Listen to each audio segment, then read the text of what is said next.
Chapter 27. An Unfortunate Lily Maid. "Of course you must be Elaine," said Diana. "I could never have the courage to float down there." "Nor I," said Ruby Gillis with a shiver. "I don't mind floating down when there's two or three of us on a flat and we can sit up. It's fun then, but to lie down and pretend I was dead, I just couldn't do it. I'd die really of fright." "Of course it would be romantic," conceded Jane Andrews, "but I know I couldn't keep still. I'd be popping up every minute or so to see where I was and if I was drifting too far out. And you know, Anne, that would spoil the effect." "But it's so ridiculous to have a red-headed Elaine," mourned Anne, "and I'm not afraid to float down, and I'd love to be Elaine, but it's ridiculous just the same. Ruby ought to be Elaine because she's so fair and has such a lovely long golden hair. Elaine had all her bright hair streaming down, you know, and Elaine was the Lily Maid. Now, a red-haired person can't be a Lily Maid." "Your complexion is just as fair as Ruby's," said Diana earnestly, "and your hair is ever so much darker than it used to be before you cut it."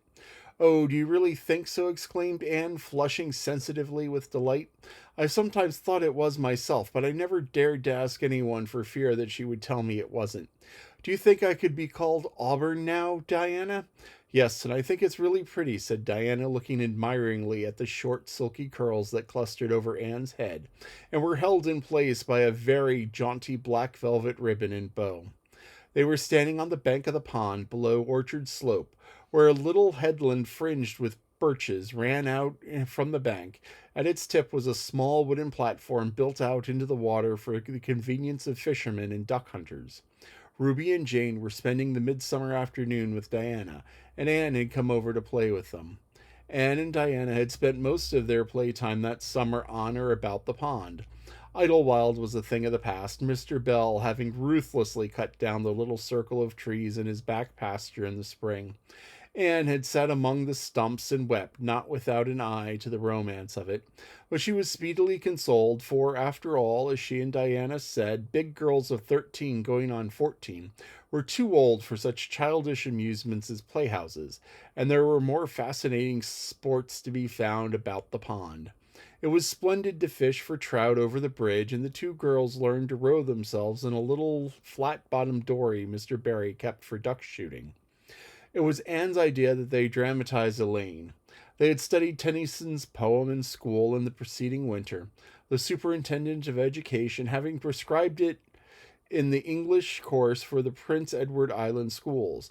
They had analyzed it and parsed it and torn it to pieces in general until was a wonder that there was any meaning at all left in it for them.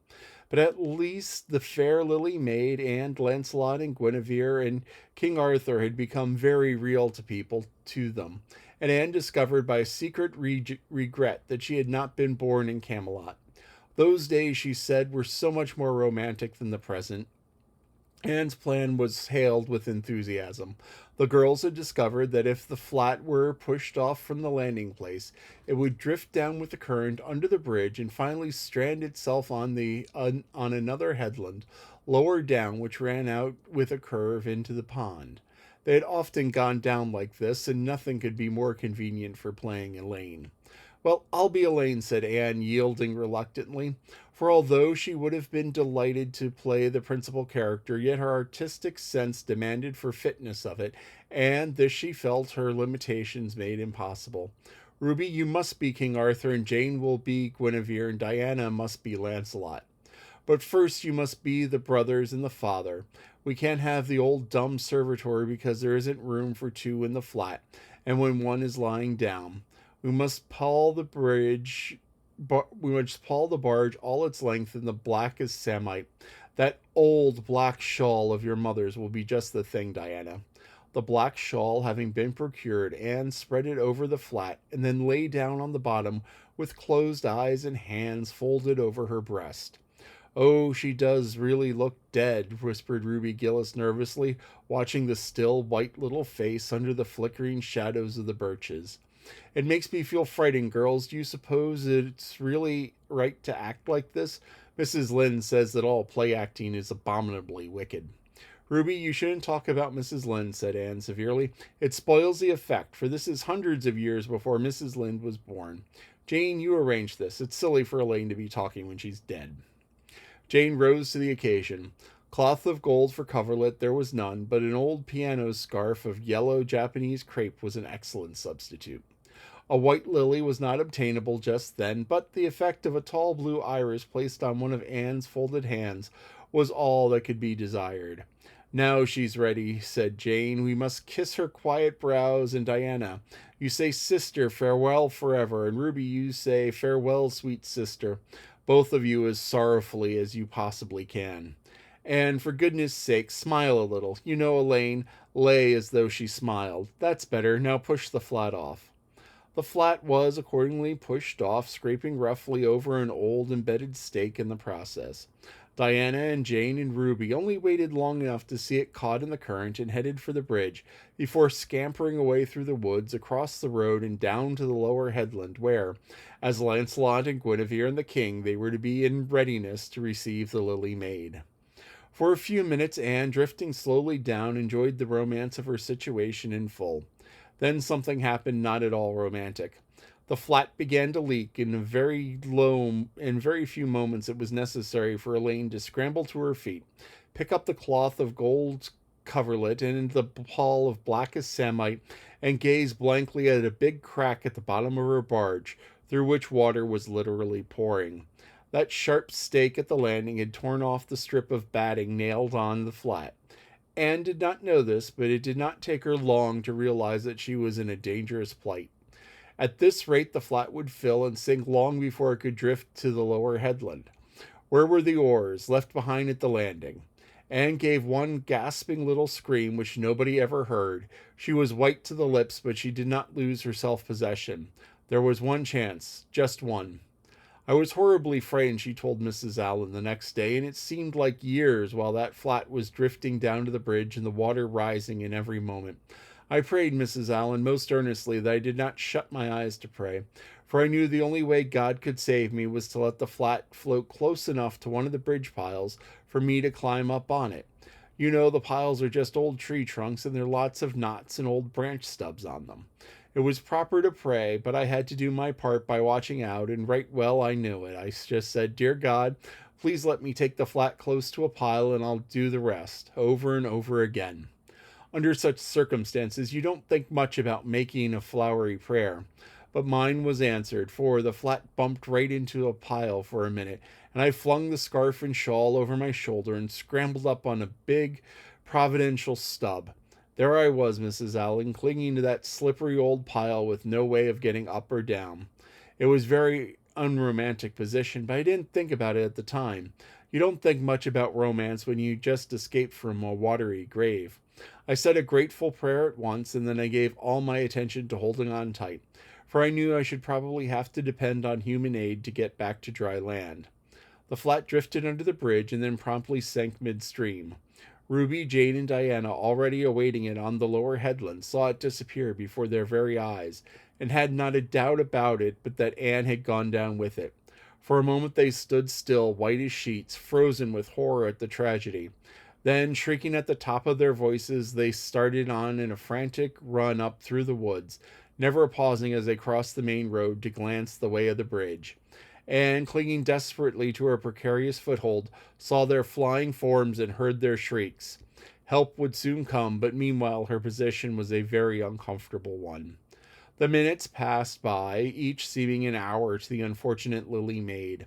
Why didn't somebody come? Where had the girls gone? Suppose they had fainted, one and all. Suppose that nobody ever came. Suppose she grew so tired and cramped that she could hold on no longer. Anne looked at the wicked green depths below her, wavering with long, oily shadows, and shivered.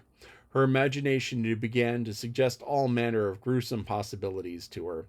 Then, as she thought she really could not endure the ache in her arms and wrists another moment, Gilbert Blythe came rowing under the bridge in Harmon Andrew's dory.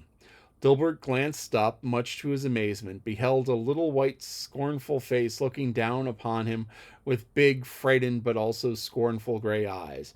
"Anne Shirley, how on earth did you get there?" he exclaimed. Without waiting for an answer, he pulled close to the pile and extended his hand.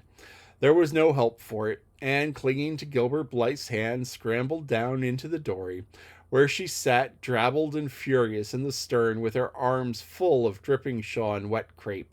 It was certainly extremely difficult to be dignified under the circumstances. What's happened, Anne? Asked Gilbert, taking up his oars. We were playing Elaine, explained Anne frigidly, without even looking at her rescuer, and I had to drift down to Camelot in the barge, I mean the flat. The flat began to leak, and I climbed out onto a pile. The girls went for help. Will you be kind enough to row me to the landing?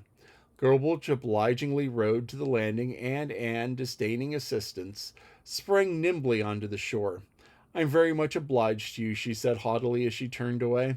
But Gilbert had also sprung from the boat now and laid a detaining hand on her arm. Anne, he said hurriedly, look here.